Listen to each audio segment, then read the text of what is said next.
hopefully you read the introduction to Shakespeare sonnets, which is fairly lengthy but also quite detailed.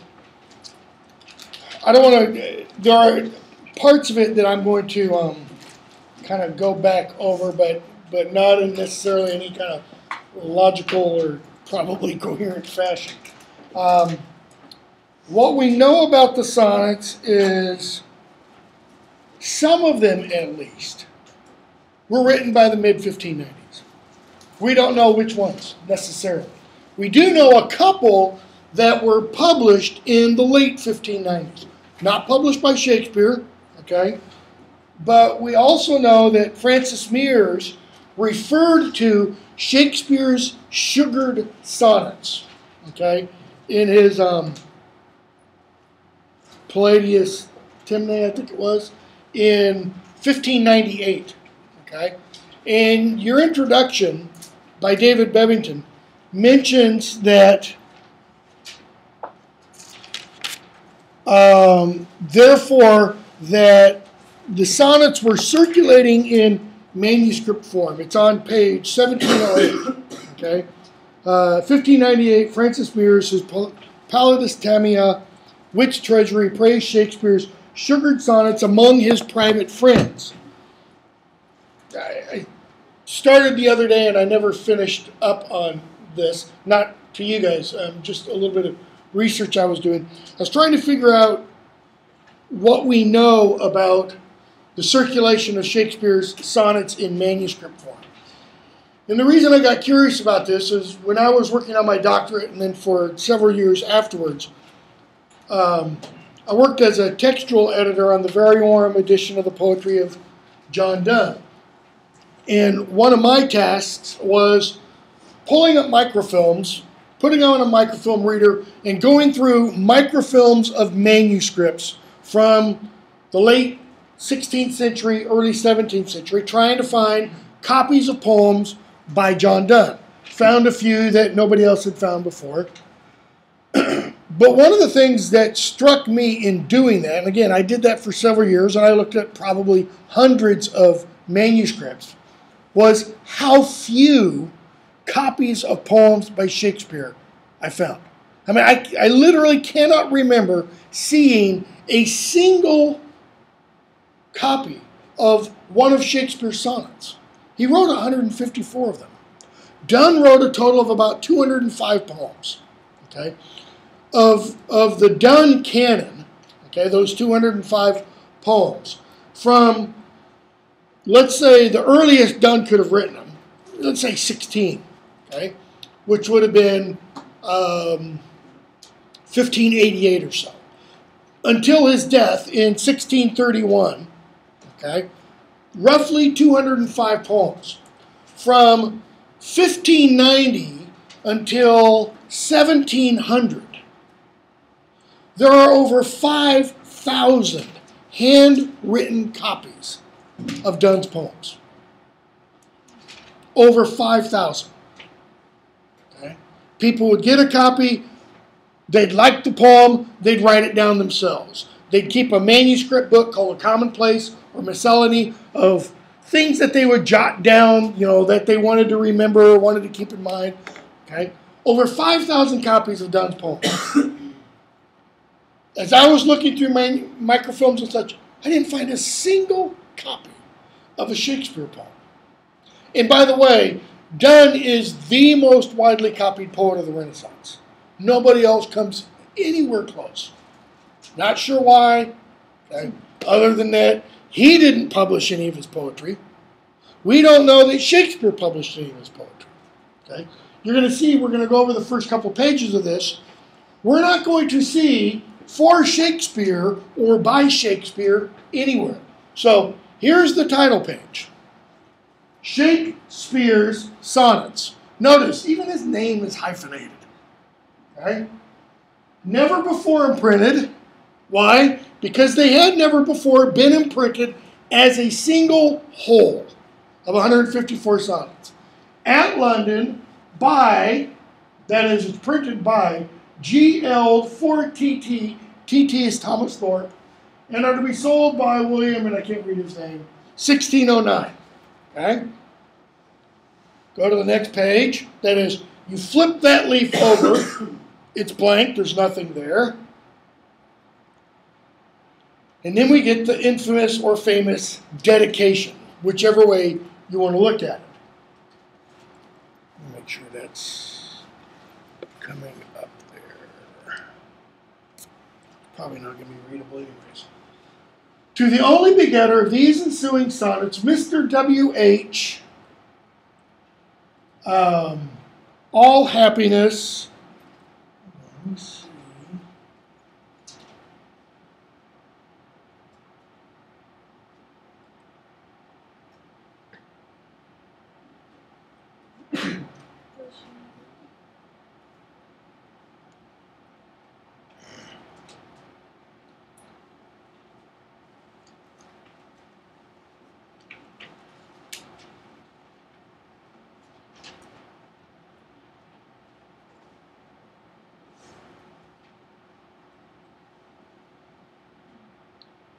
That's a little bit bigger. To the only begetter of these ensuing sonnets, Mr. W.H., all happiness and an eternity promised by our ever-living poet, wisheth the well-wishing adventurer in setting forth.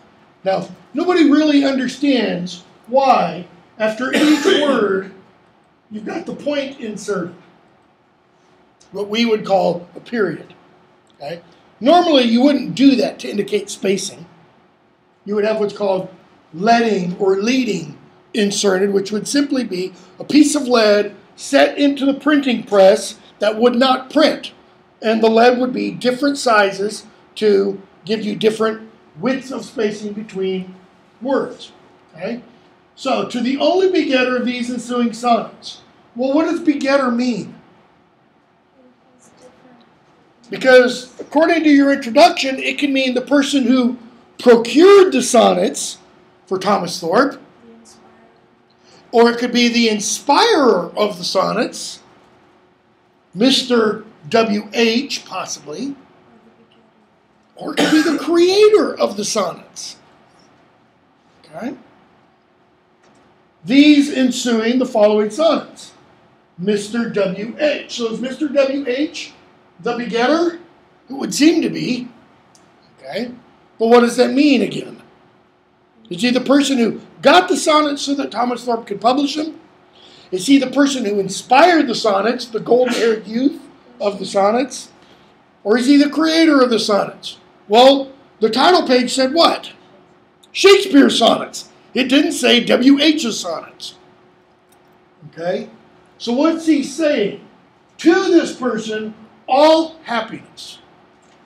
And that eternity promised by our ever-living poet. Who's the ever-living poet? Shakespeare. Why would you call the poet ever-living if the poet wasn't yet dead?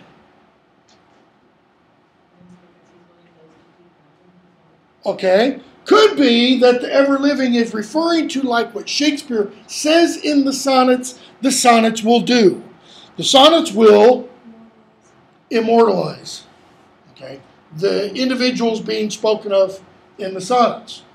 So is that what ever-living means? That the poet is, even now, today, 2012, ever-living? It just seems a little bit odd to call the poet ever-living if the poet was actually physically still alive. Okay? Is it the ever-living poet who wisheth the well-wishing adventurer in setting forth? See, this little dedication is just rife with problems. Okay? And notice how it's signed. TT. It's not signed W.S. The dedication is not signed William Shakespeare.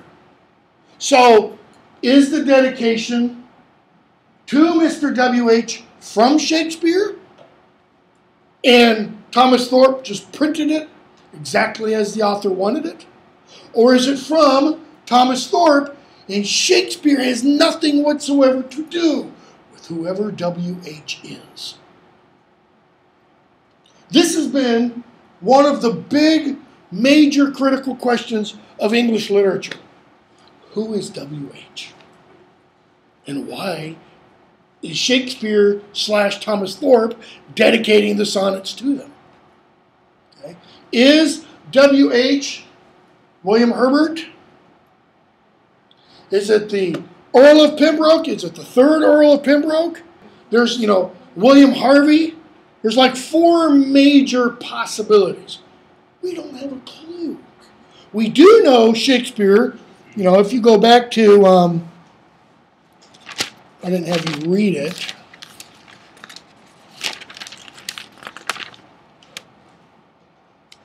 Go back to...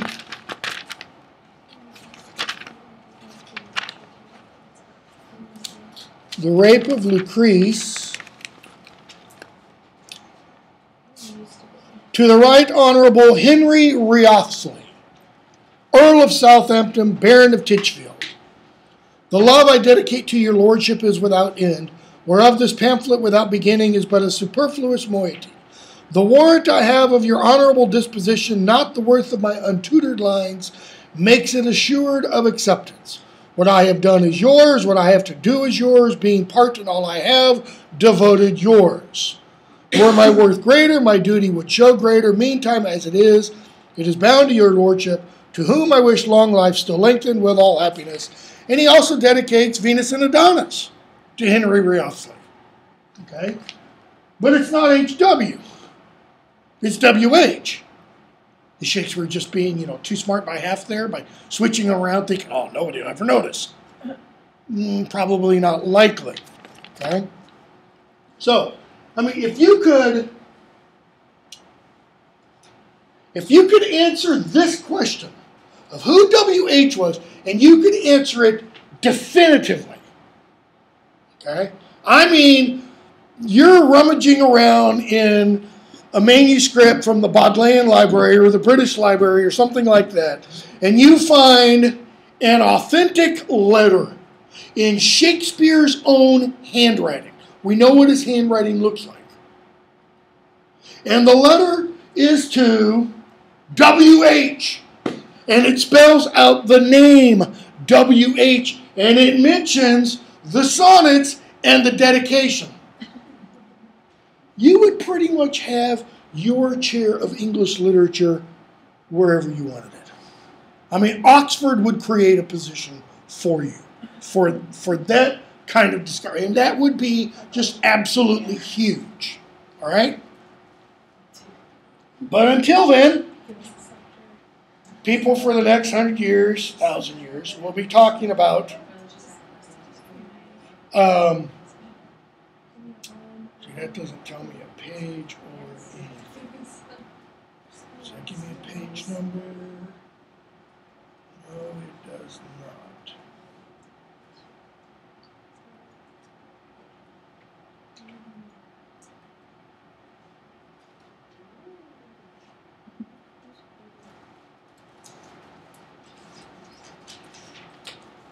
Why do you think they hyphenate his name? Pardon? Why do you think they hyphenate his name? Like Shakespeare's. No idea. Literally no idea. Yeah. Okay? Now, the only reason I'm showing this is I just want you to look at, let me blow it up even more. I don't know if it'll go up any larger than that. Yeah, it will. Look at the letter forms. Okay? This is where F is also S.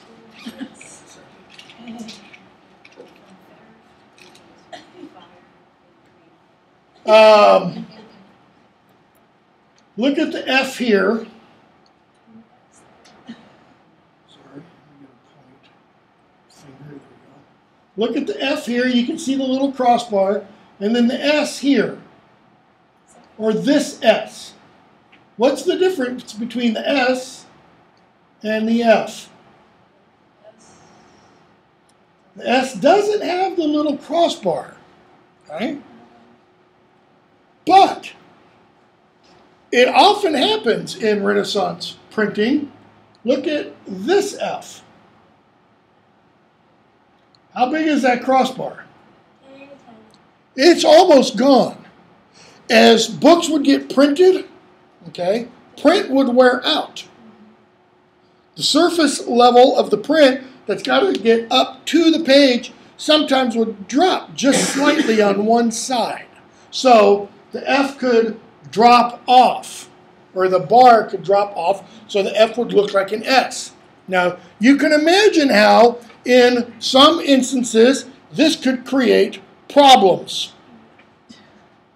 Okay? Notice the different usage, or the different places, and there isn't necessarily a hard and fast rule for this.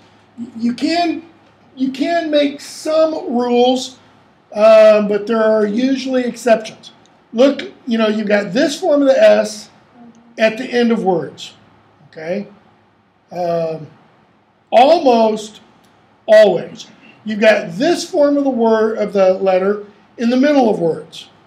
Okay? Trying to find. There's another. You've got this form at the beginning with the H there. You've got another one there. You've got another one there. Okay? So the long S often comes at the beginning of words and in the middle of words, and the shorter form comes at the ends of words. A lot of this is determined by what's called the compositor, the individual person setting the print into type, or setting the type into print. Okay? Come down here for a moment. What's that? It's a double V, or a W, because V is nothing but the letter U with a point at the bottom. Okay, that's why it's called W. Okay? All right, I'm going to just leave that, but I'm going to put the lights back up.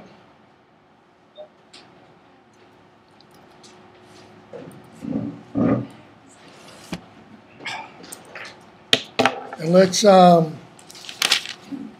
know I assigned a lot of sonnets for today, and I haven't even looked at the sonnets for next Thursday. So, look at the first one. We're going to try and zip through these. And before I do anything else, if you get interested in Shakespeare sonnets, I would heartily recommend this book by Stephen Booth. Okay, Shakespeare Sonnets, edited with analytic commentary by Stephen Booth. It is facsimile edition on one side, modern facing page edition on the other, and then commentary and notes at the end. So, for example, I just opened Sonnet 78. Has a little brief introductory comment. This one does. Little brief introductory comment. And then line by line, almost word by word. Okay? It's very good for explication. There's another one by... Who's that by again? Stephen Booth.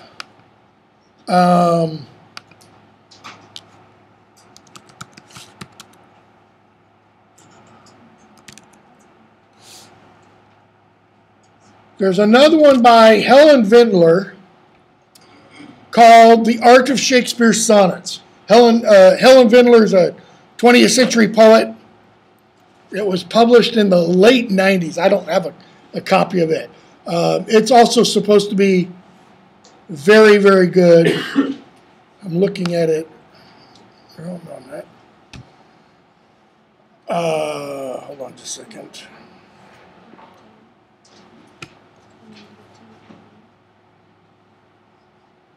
It's just Helen Vindler, The Art of Shakespeare Sonnets. If you were to decide to write on Shakespeare sonnets, you would definitely want to look at Stephen Booth's and Helen Vindler's books. Okay. Number one. Bear in mind, I'm just kind of restating some of the stuff from the introduction. Bear in mind that in the Elizabethan sonnet tradition, sonnets don't necessarily tell a narrative story. Okay? So you can't necessarily say that if you read a sonnet sequence, you are reading a love story per se of John and Helen. Okay? Maybe, but it may not be. One of the problems with something like Shakespeare's sonnets, which we don't know that Shakespeare himself is responsible for printing, is we don't actually even know that this is the order he wanted the sonnets printed in. Okay? I did my dissertation on John Donne's sonnets. One of the issues I had to deal with is what was the correct order of Donne's sonnets, because they actually exist in 4 different orders in Donne's own day. Okay? Donne apparently wrote 12 sonnets. He later on came back. He pulled 4 out. He wrote 4 more. He didn't necessarily insert them. And then we get another sequence of 16, and then we have a final one of 19. How do you make sense of that? How do you make sense of 154 sonnets that we don't know Shakespeare intended them published in this way? Well, most people assume this is how they're supposed to be. But there's no real good reason for assuming that.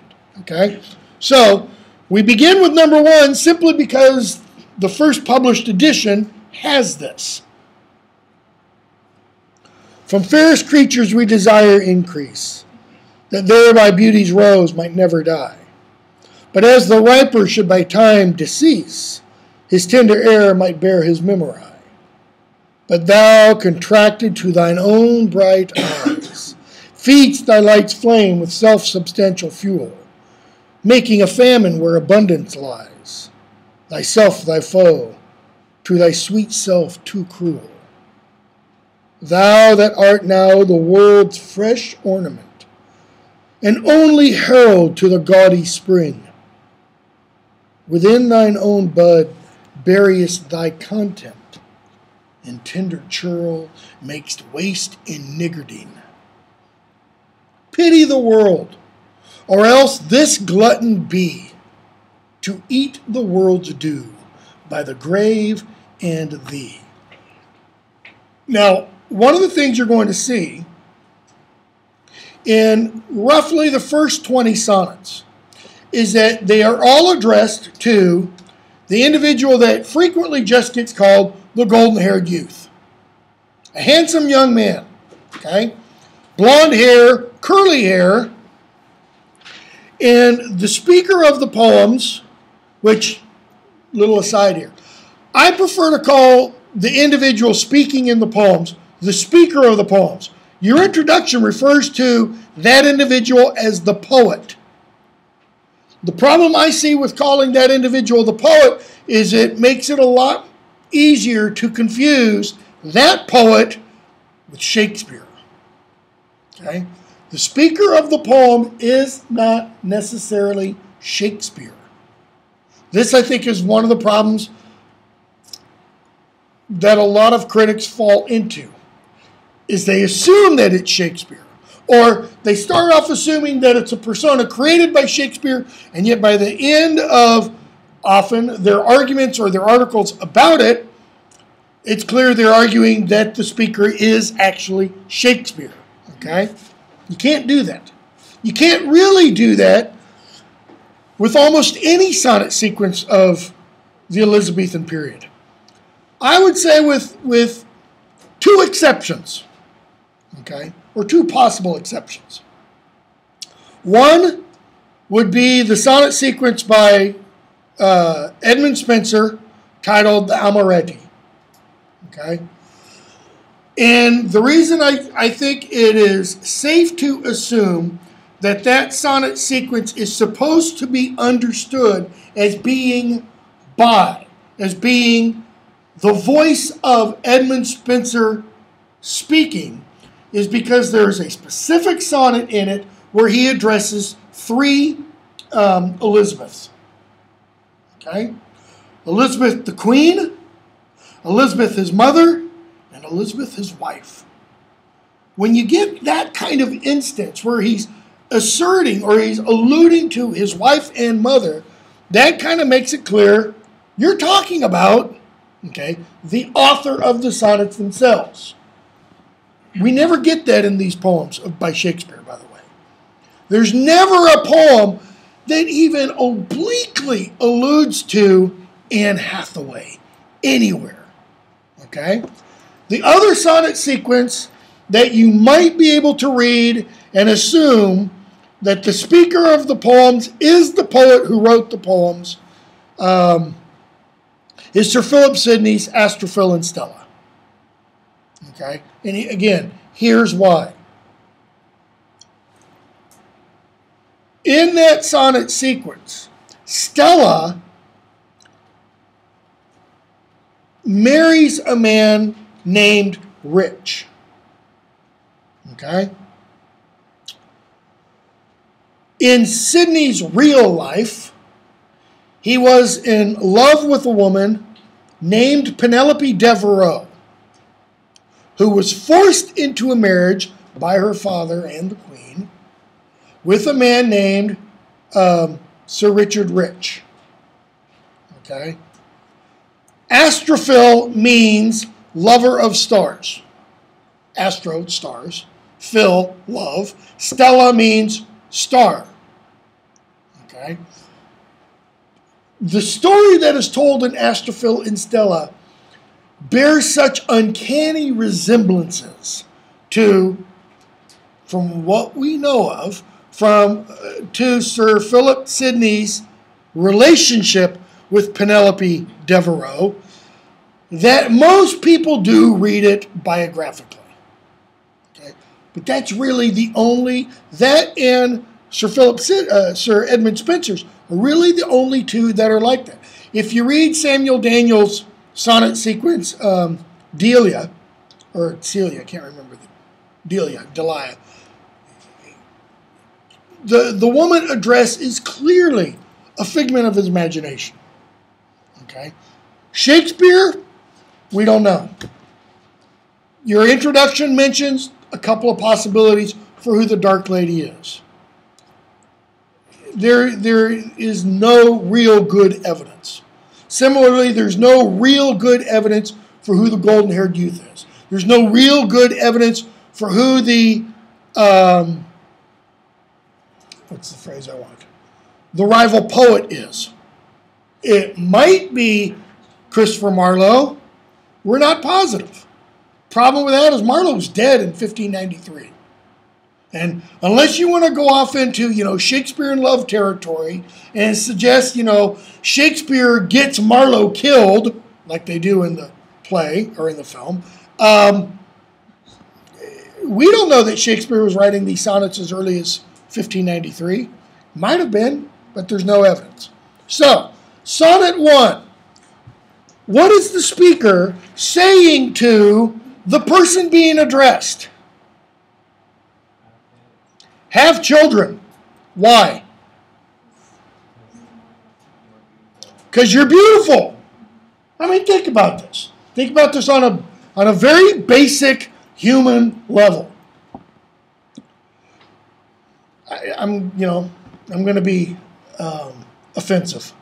Do we really want ugly people to have more children? No! You generally don't want, somebody with 3 ears, 4 eyes, to go off reproducing. We want the world to be filled with beautiful people. Look at TV.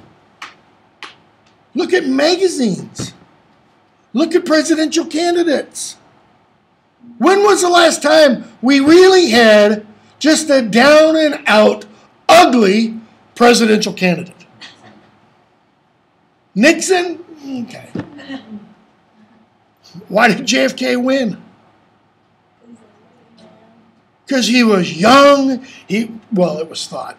He was young, handsome, virile. Everybody didn't know he was popping, painkillers by the bucket full a day because of his back injuries and such. Okay? So he says, if you don't have children, what is the individual doing? He's being a glutton. How can you be a glutton by not having children? He yourself. Keeping it to yourself. You're eating yourself, so to speak. Okay? Very next poem. When 40 went, one of Shakespeare's all-time, greatest hits of Shakespeare's, so to speak, in terms of the sonnets. When 40 winters shall besiege thy brow and dig deep trenches in thy beauty's field. Notice how I read those two lines. What didn't I do? I didn't pause at the end of line 1. There's no comma. There's no pause indicated. In Elizabethan verse, a pause is usually indicated by a comma. If there's not a comma, you just read it on through. Okay? When 40 winters shall besiege thy brow and dig deep trenches in thy beauty's field, then you need a comma. You need a pause to take a breath.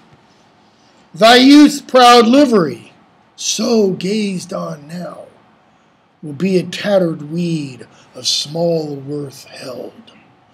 Notice the pauses in those two lines.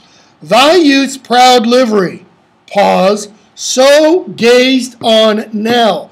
The so gazed on now is telling us people will look at this individual. But then what else does it do? It directs our eyes, our attentions back to the first half of that line. It tells us to go back and look at thy youth's proud livery. Then it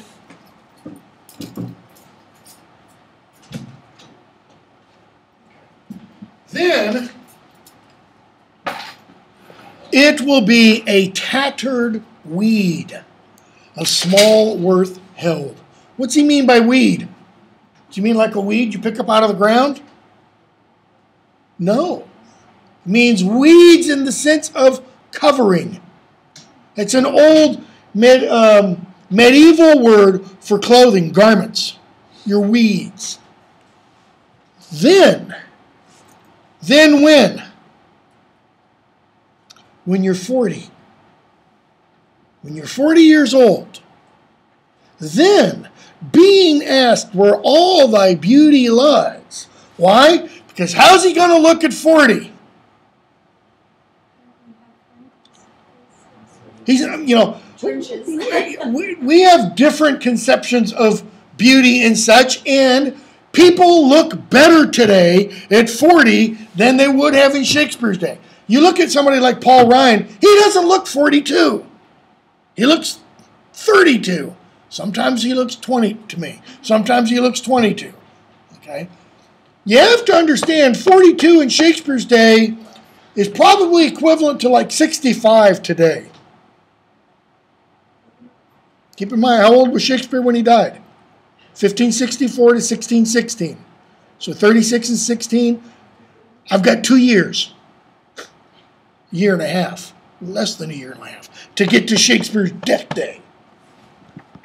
Go away. It's my daughter. Then being asked where all thy beauty lies, where all the treasure of thy lusty days. Lusty doesn't mean full of lust. It means your pleasurable days. Again, this is a Renaissance idea. The idea is that when you are in your youth, okay, that's when your blood is thin. And what I mean by that is it flows smoothly. The example I always use in my 2030 course when I teach something like Robert Herrick's To the Virgins to Make Much of Time. He talks about, when blood is warm and youth is hot and such, I use the example of like bacon grease. Bacon grease, when you're frying the bacon, what state is it in? It's a liquid. It's hot, right? You can pour it, it moves really easily. What happens after it sits in the frying pan for a while? It starts to congeal. Okay? That's what they thought blood did. So when you're young, most of you guys are in your early 20s, when you're young, your blood is like that hot bacon grease.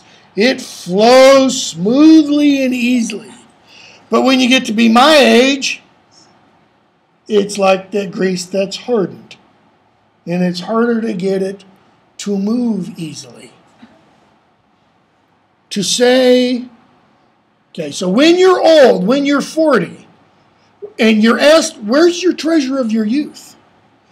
Then to say, within thine own deep sunken eyes were an all-eating shame and thriftless praise. He's saying, here's what your answer is going to be. Look in my eyes. That's where my treasure is. How will the individual's eyes look when he's 40? Deep sunken. Okay, what does that mean, deep sunken? You ever seen, image concentration camp survivors? Or someone who's been deathly ill, gone to the hospital, and they've been dehydrated and malnourished, and their bones are all protruding, and it's like their eyes have, gone 2 inches back in. That's what he's talking about. Okay? Skeletal.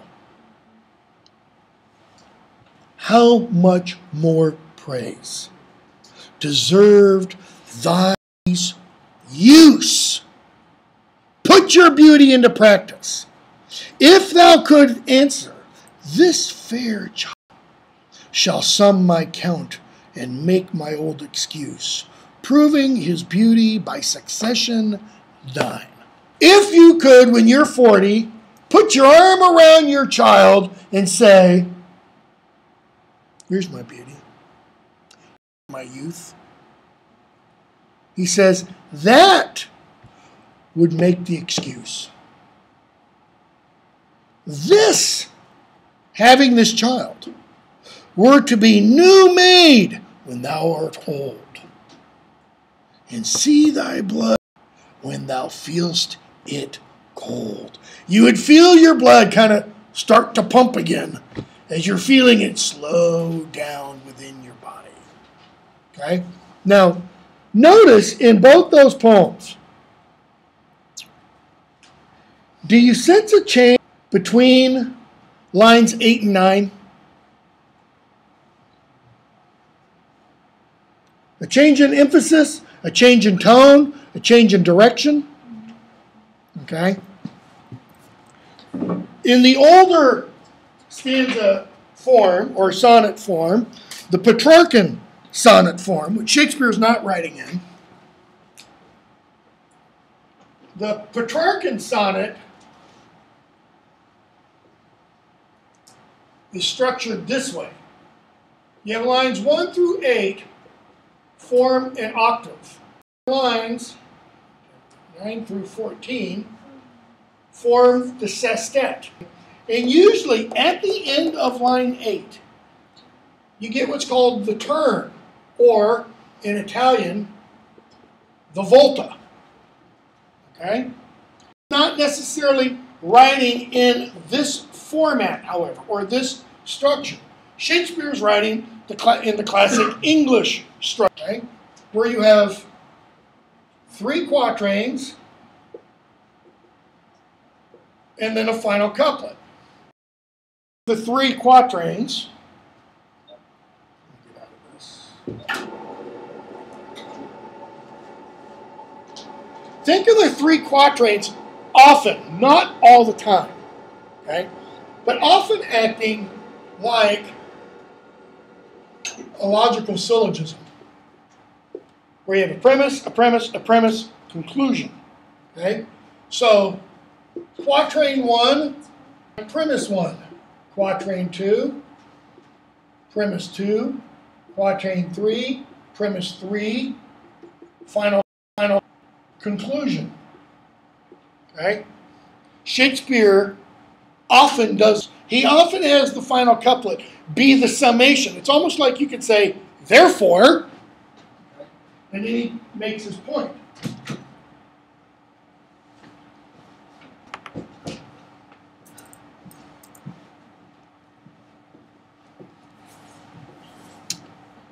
Okay, look at number 3. Any questions so far? Any comments?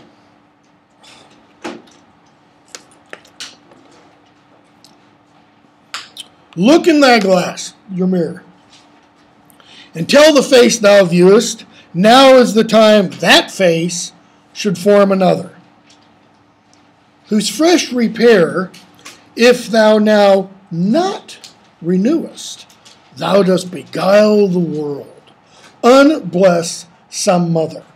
I just love those two lines. Look at those again. Whose fresh repair, if now thou not renewest, thou dost beguile the world, unbless some mother.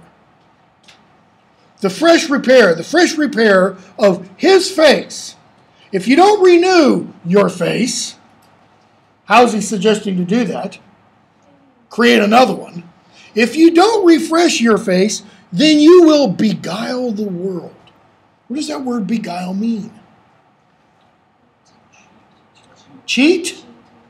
That is one meaning of beguile. What's another one? Trick? Deceive? Okay. Unbless some mother. Well, how is a mother blessed? Through children. So how does a mother become unblessed? By not becoming a mother. In which case, she's not a mother. I mean, think of that unblessed some mother. It's very interesting. For where is she so fair whose uneared womb disdains the tillage of thy husbandry? Okay, to really get the import of what he is saying about this golden-haired youth, I think we need to give a modern understanding. We need to give a face to this guy. So I'm going to ask the ladies. Who does he look like? Give me a name. What's your ideal for beauty or handsomeness in a man? 20 years ago, when I teach this, it'd be Brad Pitt. Okay? Or Mel Gibson. Talk about 40 years, besieging your brow. So who is it now? My daughter would say, I was going to say, Tom Hiddleston. He's so Oh, he's so pretty. Okay. He's got curly hair, too. That kind of works. I mean, it could work. Is there some guy in his early 20s with blonde, curly hair that fits the model? Pretty much the male cast of the Avengers. Or, okay, Thor. He's like the L'Oreal commercial. A walking hair commercial. Yeah, he'd probably be a good example. Yeah. Because this guy, when he walks in a room, we're going to see in one of the sonnets what happens. All faces turn. I bet if... Is that Liam Hemsworth? No, that's the other brother. Yeah, Chris Hemsworth. I bet if Chris Hemsworth walked in here, I'm lecturing, Nope. Yeah. It'd be, I could be talking to myself or to the computer. Yeah. Okay? In fact, I'd probably stop talking and, So, but notice what's being asked in those two lines. Where is she so fair? Where's the woman who is so beautiful that she wouldn't want him to use Shakespeare language, till her womb? Very Freudian. Yeah. Where's the woman who's so beautiful that she would turn down Chris Hemsworth? Or Tom Hiddleston. And notice, he's talking about beauty, he's not talking about morality. Okay? Or who is he so fond? What does fond mean? Foolish. Fond, literally, in Shakespeare's day, is foolish. Who is he so foolish will be the tomb of his self-love to stop posterity. That is, to keep from living on in his children. I think I've mentioned this before. Maybe I haven't. I think it's an oddity that many of the greatest writers of the Renaissance period, their lines die out by, I think it is 1700. There are no heirs of Shakespeare alive today. That is, no direct heirs, no offspring of his children. Okay? There are no heirs today, direct heirs. Spenser, Philip Sidney, John Donne. It's like they spend all of their good genes on writing. And so the only genes that are left in their bodies are all, crappy. And the family just can't go on afterwards. It's inexplicable to me. So, thou art thy mother's glass. Now, this could be an indication. If you wanted to go back, look at what the introduction says about who the possible WH can be. Some say that page 1709, bottom of the page, left-hand column. WH could stand for Sir William Harvey, third husband of Mary, Lady Southampton, the young Earl, the Earl Henry Wriothesley. Okay. Well, if the Earl is Henry, then you are your mother's glass. This could be Shakespeare's way of praising both the young Earl and Southampton at the same time. It's possible. There's no evidence for it, but, other than this little internal bit. And she back the lovely April of her prime. More than likely, all he's doing is he's saying every child is the glass of its mother. And every mother looks in the child's face and says, that's me when I was younger. I mean, unfortunately, my wife can't do this because 3 of my kids look more like me. I mean, you can't even see an inch of her in them. But my second daughter, spitting image of my wife. Okay? Dark hair, she's the only one that has dark hair, the whole 9 yards. The others are all blonde. Calls back the lovely April of her prime. So thou, through windows of thine age shall see. What are the windows of thine eyes? Shall see, despite of wrinkles, this thy golden time. But if thou live remembered not to be, if you live, change the syntax around, to be not remembered, die single, and thine image dies with thee. If you don't want to be remembered, now what is Shakespeare doing by suggesting that? Okay, how so?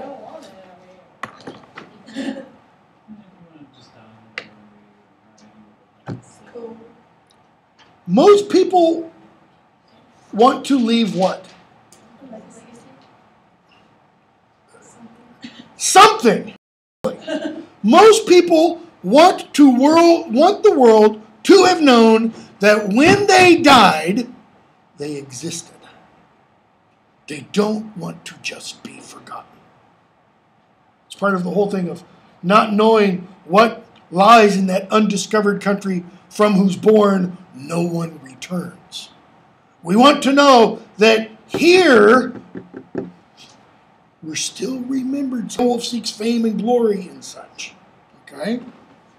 But if you don't want that, if you're going to be the oddball of the human race and you don't existed, die single. Go ahead and die. Okay? Turn to 4.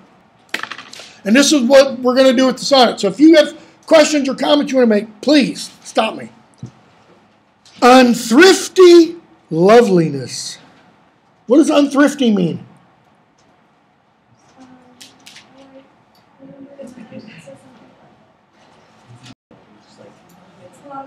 No, he is frugal. Thrifty would mean not frugal. Thrifty, unthrifty loveliness. Means you're just going, woo. Yeah, sorry. It does mean not frugal. Sorry, I was reading it the other way around. Spend upon thyself thy beauty's legacy. He's saying, why are you spending what ought to be spent on your own? Well, what's he spending? Time? Energy? I don't want to go anywhere else than that. Nature gives nothing, but doth lend. What we're given by nature, notice, yeah, it isn't a gift. It's not a gift outright. It's a loan. And B, she lends to those are free. That is, she lends to those who are liberal with her gifts. Saying nature means use it, spend it. This is kind of a proto, I'm going to call this, a proto Carpe Diem speech, okay, or poem. He's not really gone right out and said, use it or lose it. Not yet, at least. Then, beauteous niggard. Well, what does niggard mean? It does mean frugal. It does mean spendthrift, cheap, okay? Someone ungenerous. Beauteous niggard. Why dost thou abuse the bounty given to thee? Profitless usurer. Well, that's an interesting little. Be a prophet usurer. Why dost thou use so great a sum of sums, yet cannot live? What does he mean, canst not live?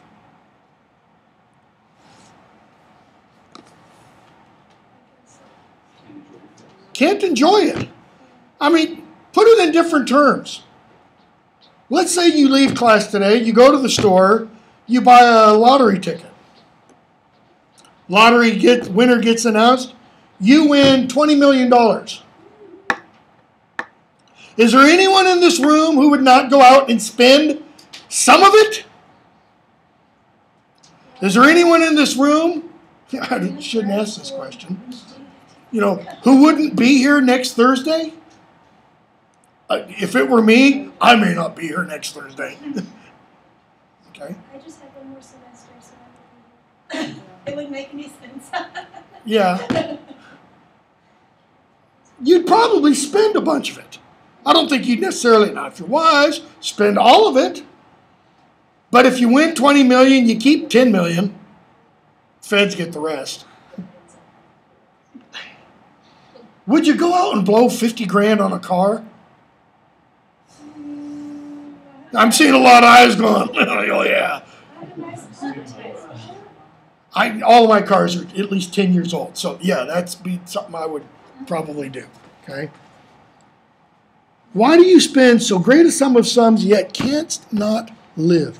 Can't enjoy it. For having traffic with thyself alone. See, now, 21st century with the rise of internet pornography and all that weird stuff, you can read that line and you can go places we probably shouldn't go. Traffic with thyself alone, thou of thyself, thy sweet self dost deceive. What is he saying? Or what is he suggesting about the individual?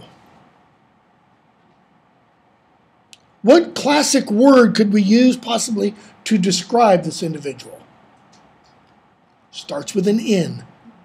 He's a narcissist. Okay? How? When nature calls thee to be gone,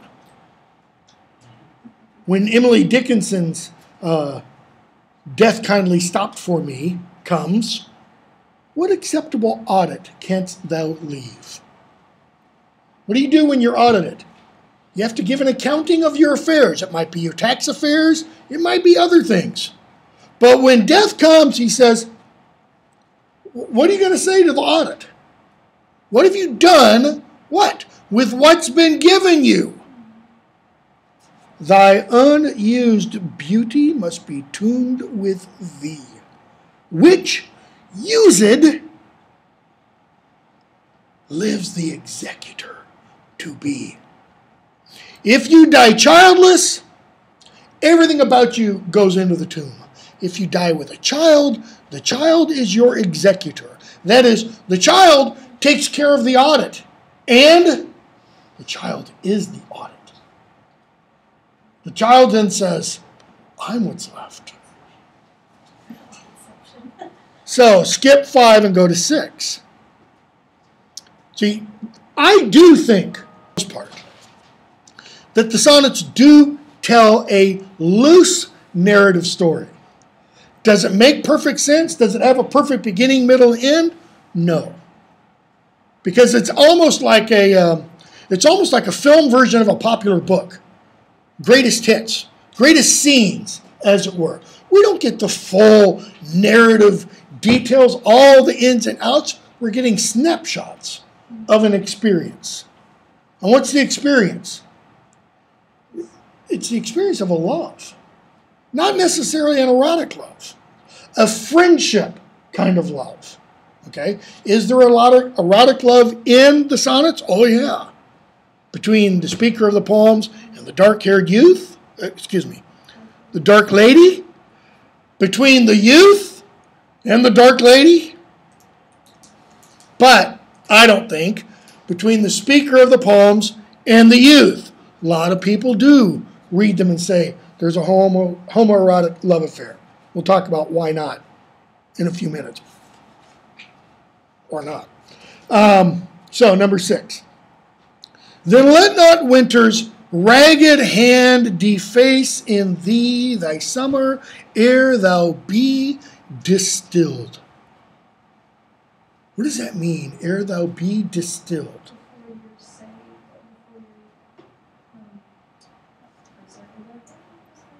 What do you do when you distill something? You purify it. So, distilled water. If this were distilled water and not spring water, how would it be distilled? Think of the very word. It's spelled with an I, but it's actually from D. And then stilled, okay, indicating. Come on, guys. We're all in the South. We're in Tennessee. Some guys over in Short Mountain have just a still. You know, pot, fire underneath, little knob. You know too much of this. No, it's because I'm dying to actually make some of my own moonshine. Okay? Because I love whiskey. And what do? The mash in here, you boil it. It steams. Steam comes into the hose. What does it do here? It condenses. Pure liquid. If it's just water, it's just 100%. All the impurities are boiled out. Okay? Distilled, in thee thy summer ere thou distilled. What does he want distilled?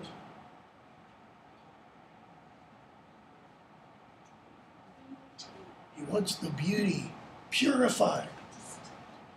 How many of you use, you don't have to answer this, kind of rhetorical. How many of you use perfume or cologne? Perfume is an aroma, an essence that, you know, if you use some kind of rose spray, they don't just go get a rose, cram it into the bottle, you know, hopefully it breaks up, and you spray it. Crushed and crushed and crushed and crushed and crushed, distilling the fragrance out of it. Okay? Vial. Like a rose perfume. Make sweet some vial. Treasure thou some ere it be self-killed. Find a vial to put your beauty in other words. That use is not forbidden usury. The use of your beauty, he's saying. It's not forbidden usury. Now, what is usury? Say that again. Giving a loan. Okay, it's actually giving a loan with any interest. Usury is simply making a profit off of lending something to somebody else. Okay? that use is not forbidden usury. That is, you're not loaning it in order to make a profit off of it. You're giving it away. Which happies those that pay the willing loan. Well, who's the one paying the willing loan? The woman providing the vial. How does it happy her? Happy her. Because she becomes a mother. She becomes the mother of this beautiful child. Then to breed another thee. Okay? That is, the loan is to enable you, or 10 times happier, be it 10 for 1. 10 times thyself were happier than thou art, if 10 of thine 10 times refigured thee. If you had 10, and your one had 1, and that goes on 10 times, or if you have 10, and those 10 each have 10, and you're a rabbit. Okay, I mean, I've only known a few women who have had 10 children, and usually they're like, kind of. Do if thou shouldst depart, leaving thee living in posterity. You know, I can't help these and wonder what Shakespeare would think if he'd known that 120 years later he'd have. Okay? Be not self-willed for its conquest, and make worms thine heir. That make worms thine heir, that's because what is he saying worms are going to get? They're going to eat you. Your flesh, your beauty, your all of it. Okay?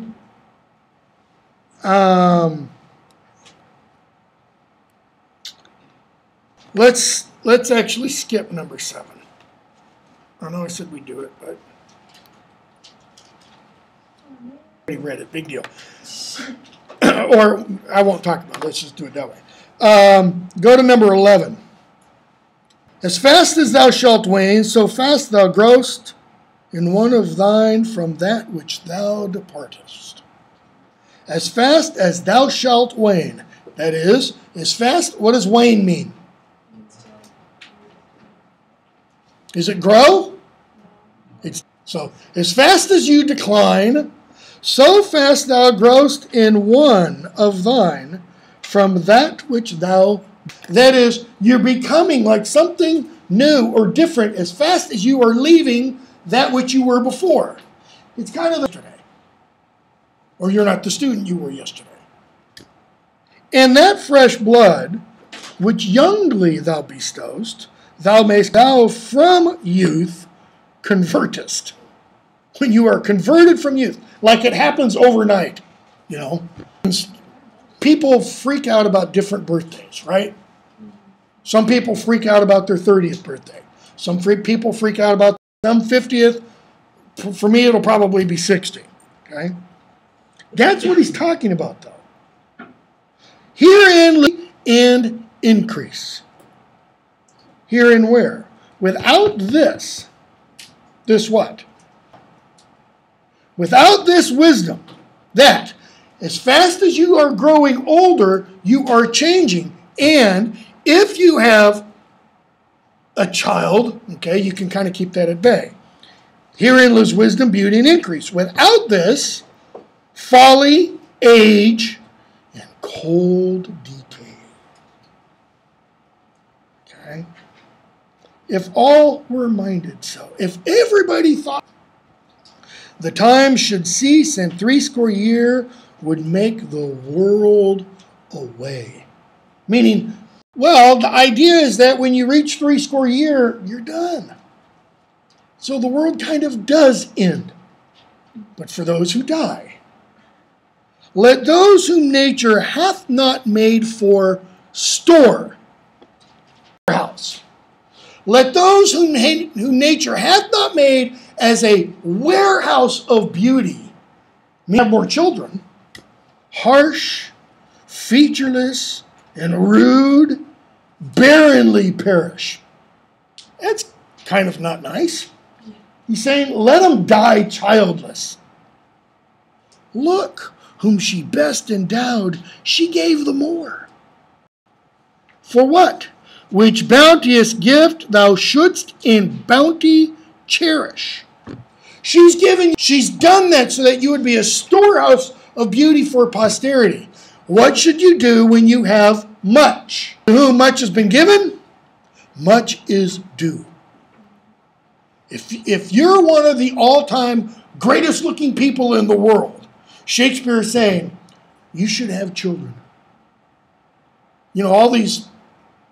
Should I go there? What the heck? I don't like to be offensive. It just comes naturally. You know, all these swimsuit models who are just drop-dead gorgeous, who don't have children. Shakespeare, what a waste. Because what happens when they reach their 40s? I know, today, modern technology, is that really best? Not really. Okay.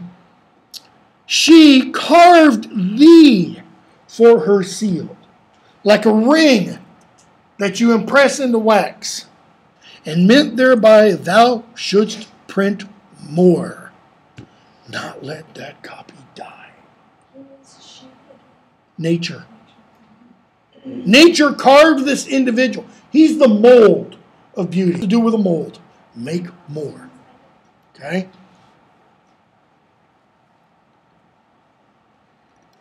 And then we get number 12, which all of these have so far kind of implied at this theme, but now he brings it up in the first line. One of Shakespeare's favorite themes is time, the ravages of time. Okay? And just look at that. When 40 winters shall besiege thy brow, sonnet. When I do count the clock that tells the time, just listen to that line. How it just flows. I mean, it's so beautiful. When I do count the clock that tells the time, and see the brave day sunk in hideous night. Brave day. Boom, boom. Hideous night. When I behold the violet past prime, and sable curls all silvered o'er with white. Notice the imagery in that first quatrain. Okay? It's the passage of time. What is time doing to the violet past prime? Think of a violet flower. What does it look like when it's past prime? It wilts and wrinkles. And its sable curls what? They bleach. Okay?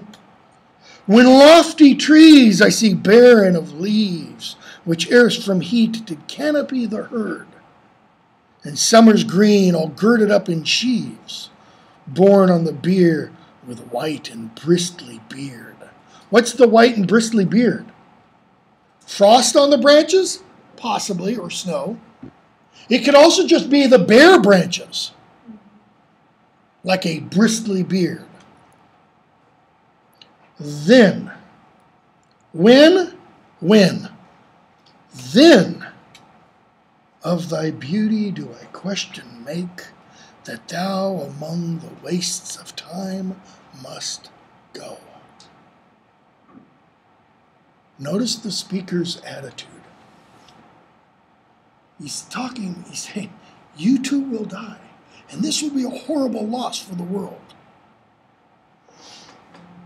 Since sweets and beauties do themselves forsake and die as fast as they see others grow. Now there's a couple of things going on in that line. Sweets and beauties. Sweets, that is things that are sweet. Beauties, things that are beautiful, can include people. They forsake themselves. How? They give themselves. Well, what happens when you give away part of yourself? It's like a little death. It's a little killing of yourself. They die as fast as they see others grow. He's also playing on the Renaissance pun, the Renaissance notion that in every orgasm, you have a little death. So you'll often see poets say things like, John Donne, we shall die and rise again and again. He's not necessarily only talking there about resurrection, because you don't die and rise again and again in the resurrection. You die once, you're raised once. So what must he be talking about? He's talking about sex. We die, we have sex, that is, we fall, and then we rise again, and then we die again, and then we rise again. And if we're lucky, we keep doing it throughout the night, okay, in that particular poem. I'm trying to remember which one that is. Sun uprising, it might be. No pun there on the uprising. So he's possibly punning on that. And nothing against time's scythe can make defense, save breed, except having children to brave him when he takes thee hence. Notice that. Nothing can stop the scythe of time. There's only one thing you can do. Have children, and that will brave time, that will oppose time. Does it stop time? No. Shakespeare is going to make crystal clear throughout the sonnets. Nothing stops time, ultimately. Does that mean we can't live immortally, in the verse?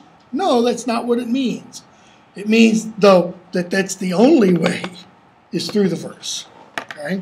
Get through what? Less than half? 13. That you were yourself.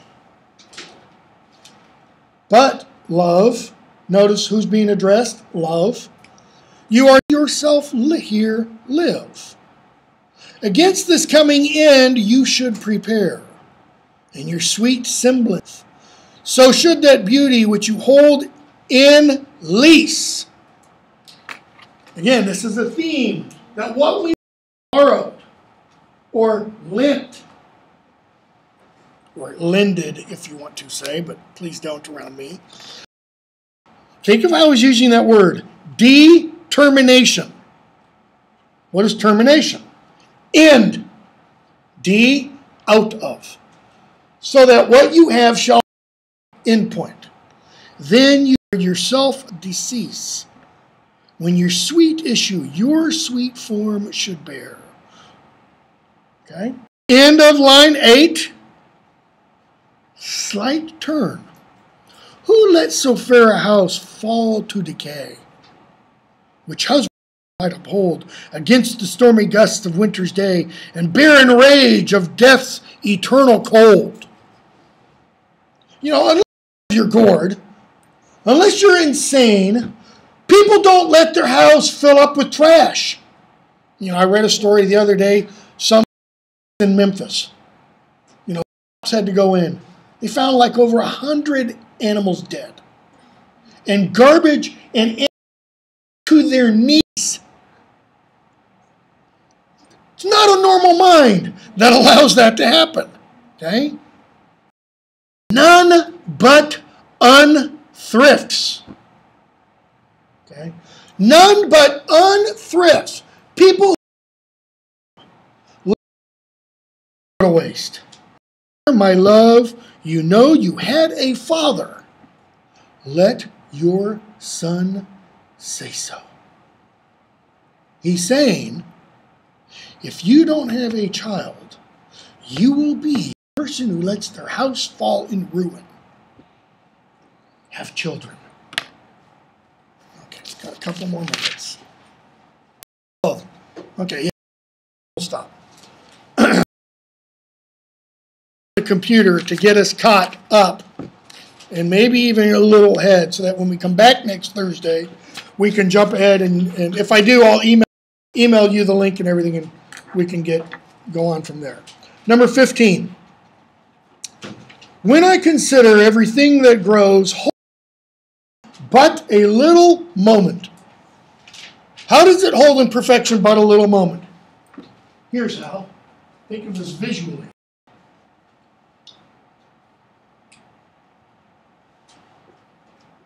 The sun comes up in the morning and it rises. It reaches the meridian, and what happens? It starts to set. This is that point. Where is that point in life? It's your prime. Okay. It's a good obfuscation. Where is that point in life? Dante says at the beginning of the Divine Comedy, the Inferno, midway through this life's journey, himself in a wood, dark, wandering. So when is midway through this life's journey? According to the psalmist, and I'm not saying the truth per se, but according to the psalmist, we have 80. And then another point, maybe, if we're lucky, if we live good lives without smoking, all that kind of really boring life, frankly. Lucky we'll have 80, so 70, 80 years. We know when Dante began the Divine Comedy, he was 35. Okay. So if we were to take that, then that's suggesting 35. Okay? It holds in perfection but a little moment, that this huge stage, presenteth not, I love this, but shows whereon the stars in secret influence. Stars. It means both the astronomical stars, and I think Shakespeare also means the people on we in secret influence comment on the plays before us, our lives. When I perceive that men as plants increase, how do plants? Cheered and checked even by the self-same sky, vaunt in their youthful sap, at height decrease, and wear their brave sty. That is, and bravely they die. Then, this in life's impermanence. Not all of us live longer than 70. Constant stay sets you most rich in youth. That is, right before my time debateth with decay. That implies is he longer to change your day to sullied going now with time for love of you, as he takes from you, I engraft you new. Engraft, you shoot. I implant you in this verse. See you a week from today.